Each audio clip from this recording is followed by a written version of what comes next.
Au lendemain du 75e anniversaire de cet épisode particulièrement douloureux de l'histoire militaire française, il était important que nous nous souvenions ensemble de ces marins et des circonstances particulièrement tragiques qui ont conduit à leur disparition. Ce drame est d'autant plus terrible qu'il intervient entre deux alliés. La France et le Royaume-Uni, liés par l'engagement interallié du 28 mars 1940, ont livré un combat commun contre l'Allemagne nazie. Mais la France est vaincue en métropole et se dirige vers le funeste armistice. Une partie de la flotte française est alors concentrée en Algérie, dans le port de Mers-el-Kébir, afin d'être hors de portée de l'Allemagne. Le Premier ministre britannique, Winston Churchill, décidé à poursuivre le combat, craint que les armées de Hitler ne mettent la main sur la puissante marine française. Il exige que la flotte française se saborde ou rejoigne les positions anglaises ou américaines. Mais l'armistice finalement signé le 22 juin ne le prévoit pas. Pas plus qu'il ne prévoit d'ailleurs la mainmise directe allemande sur la flotte française.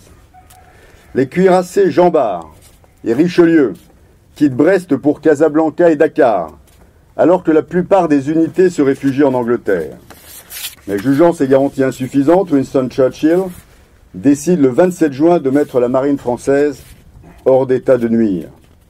Dans la nuit du 2 au 3 juillet, l'opération Catapulte, destinée à neutraliser la marine française, est ainsi lancée. À Plymouth et Portsmouth, les forces britanniques investissent près de 200 bâtiments français. L'état-major et les marins français, parfois avec des incidents sanglants, sont arrêtés puis internés dans des camps. À Alexandrie, un accord entre les amiraux français et britanniques permet d'éviter le pire. La force navale française X est neutralisée en attendant la conclusion d'un accord de désarmement. Au large d'Oran, la force navale britannique H, composée notamment de 3 cuirassés et d'un porte-avions, menace la force de raid française stationnée dans le port de Mers-el-Kébir.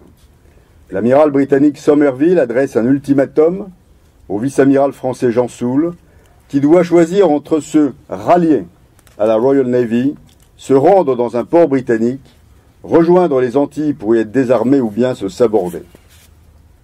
Décidé à se défendre, l'amiral Jean Soule donne l'ordre de préparer les bâtiments au combat. Le 3 juillet, à 16h56, la force navale britannique bombarde la flotte française. Amarrés dans le port, les bâtiments français ne peuvent se défendre. Rapidement, le croiseur Dunkerque et le cuirassé Provence sont touchés. Les tirs atteignent ensuite le contre-torpilleur Mogador. Le cuirassé Bretagne est touché par une salve et coule avec son équipage. Jean Soule demande le cessez-le-feu à 17h15. En 19 minutes, 1 millier de marins sont tués. Seul le cuirassé Strasbourg, accompagné par des contre-torpilleurs, réussit à s'échapper. Mais le 6 juillet, une seconde attaque est menée par le porte-avions Ark Royal, qui achève de détruire le cuirassé Dunkerque et coule le patrouilleur Terre-Neuve. L'affreuse canonnade, pour reprendre les termes du général de Gaulle, cause la mort de 1297 marins français. Mais heureusement, l'histoire ne s'arrête pas là. Nous sommes en effet en 1940, à un tournant de la guerre. L'armistice est signé, mais des hommes et des femmes refusent de se soumettre et résistent. Le général de Gaulle, réfugié à Londres, il lance son célèbre appel le 18 juin et tente de constituer la France libre.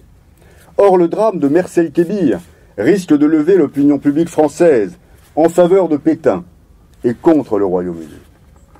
Écoutons ce que nous dit le général de Gaulle dans ses mémoires. Je le cite. « En dépit de la douleur et de la colère où nous étions plongés, moi-même et mes compagnons par le drame de Mers-el-Kébir, je jugeais que le salut de la France était au-dessus de tout, même du sort de ses navires, et que le devoir consistait toujours à poursuivre le combat. Je m'en expliquais ouvertement le 8 juillet à la radio.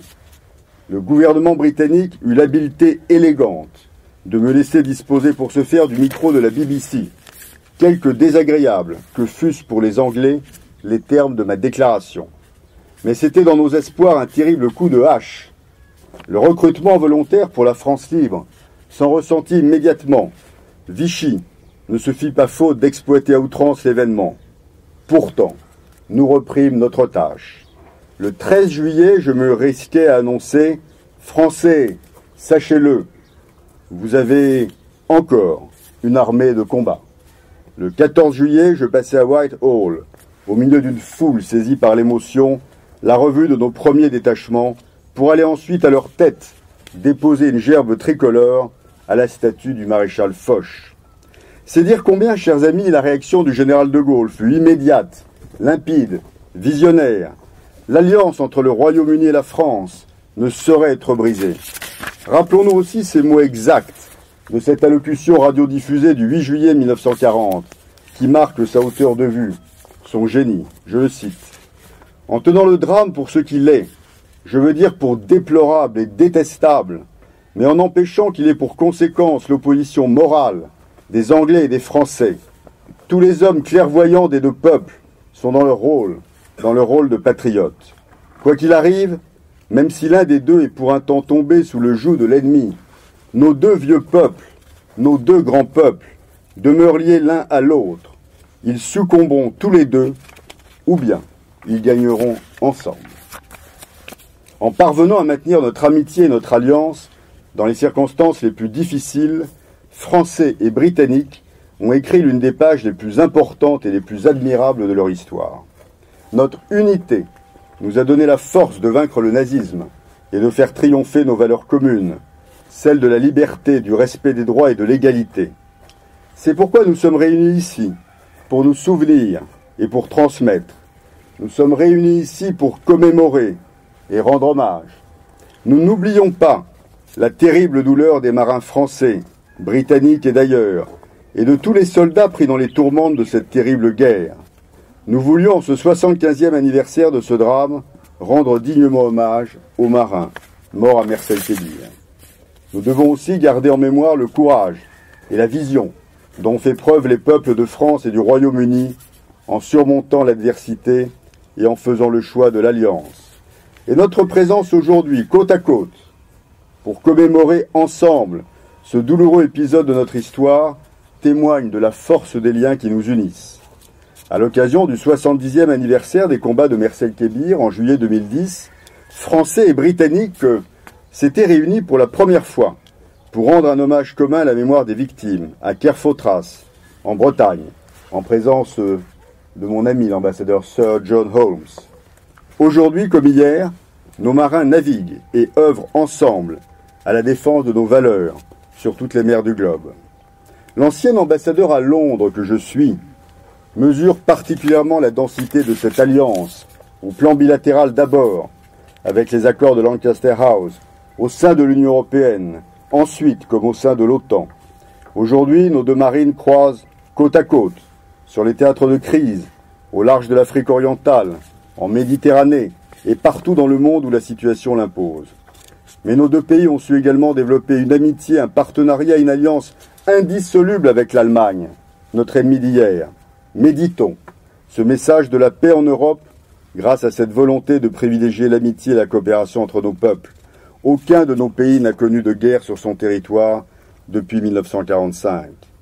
Mais rappelons-nous aussi de ce drame de Mercey-Québir, intervenu en terre algérienne. Et méditons à cet égard, alors que nous avons l'an dernier célébré ici, en Algérie, au cimetière du Petit Lac, avec à mes côtés les ambassadeurs d'Allemagne, du Royaume-Uni, des États-Unis et les autorités algériennes, dont M. le Wali d'Oran, l'anniversaire du 11 novembre, tout ce que nous devons pour la paix en Europe à ces soldats venus d'Algérie. Et je souhaite aussi aujourd'hui m'incliner devant leur mémoire et avoir une pensée pour ces 150 000 mobilisés ou engagés venus d'Algérie pendant la Deuxième Guerre mondiale. Ces soldats, officiers, sous-officiers algériens, officiers mariniers, qui prirent une part déterminante à la liberté de notre pays et à la lutte pour la liberté contre le nazisme. Pensons aux 16 000 qui ont payé de leur vie pour notre liberté. C'est l'apanage des grands pays et des grands peuples que de retrouver la quiétude, la paix et l'harmonie après les plus terribles déchirements. Et je salue ce matin avec amitié et chaleur les autorités algériennes présentes à nos côtés. Chers amis, notre histoire commune compte nombre de drames, de sacrifices de meurtrissures. Mais je suis fier de pouvoir dire aujourd'hui que la France et l'Algérie ont bâti un partenariat d'exception, fondé sur la confiance, l'amitié, le respect mutuel.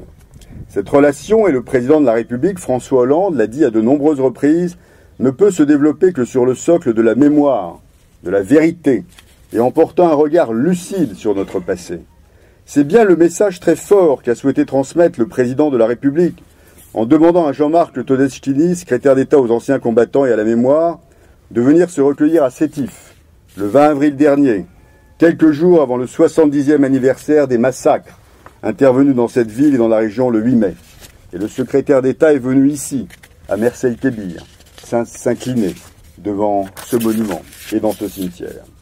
Et je souhaite aussi souligner l'importance de votre présence à tous ici ce matin avec nous, avec l'amiral Joly, préfet pour la Méditerranée, commandant-chef de l'escadre de la Méditerranée, avec ces marins de la frégate Courbet, venus en nombre saluer et rendre hommage à leurs anciens, morts ici pour la France, avec ces valeureux anciens combattants qui ont servi pour la France au cours de la Deuxième Guerre mondiale et auxquels le président de la République, François Hollande, a rendu un hommage particulier lors de sa récente visite à Alger le 15 juin dernier, en saluant certains d'entre eux très chaleureusement à la résidence de France, avec la chargée d'affaires de l'ambassade du Royaume-Uni et des représentants des forces britanniques, nos alliés d'aujourd'hui comme d'hier, avec le président de l'association des anciens marins et les familles des victimes de Mersey-Kébir, représentant la mémoire familiale de ces drames humains.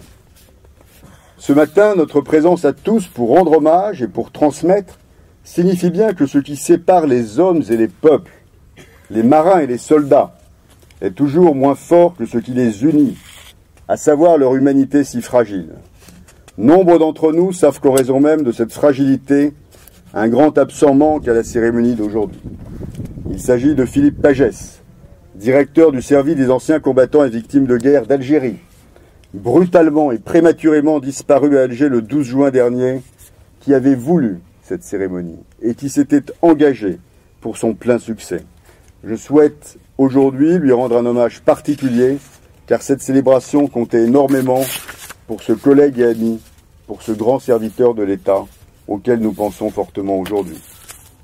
Alors, si nous ne devons retenir qu'une seule chose de cette cérémonie, c'est bien ce message d'espoir et ce message de paix que nous adressent les âmes de ces marins morts pour la France à Mersey-Kébir, mais dont le sacrifice aura joué aussi tout son rôle pour la renaissance de notre pays et la victoire sur la barbarie nazie. Méditons leur sacrifice, gardons à l'esprit l'histoire de chacune et de chacun, et sachons à jamais honorer leur mémoire. Je vous remercie.